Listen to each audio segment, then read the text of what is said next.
Tech Tips. Today we're going to show you how to replace wheel bearing races inside of a rotor. If you're working on cars, you're going to one time or other have to replace your bearings.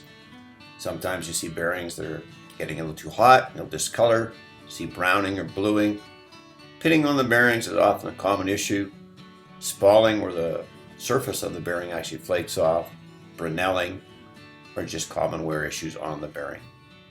Let's do it. Let's show you how to replace the bearing race. Now remember, you're going to have your tools ready for the job, so make sure you have a brass punch, hammer, bearing cap removal tool, cotter pin pliers, bearing race installer, and your common hand tools. Okay, let's get started here. We're going to tip that rotor on its side here. We're going to look internally at the race.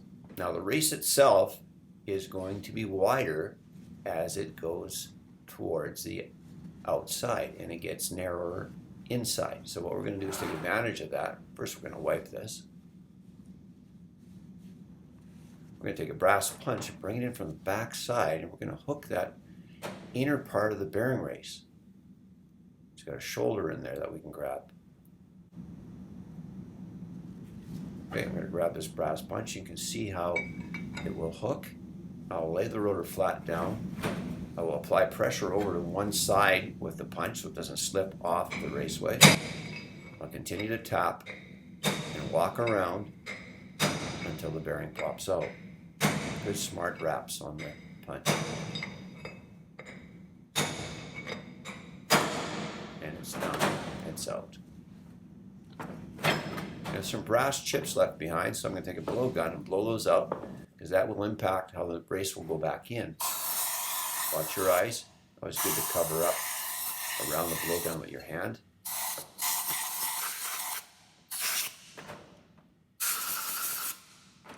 Now for demonstration purposes, we're going to put the same race back in. We're going to wipe out the bearing bore inside the rotor as well as the race.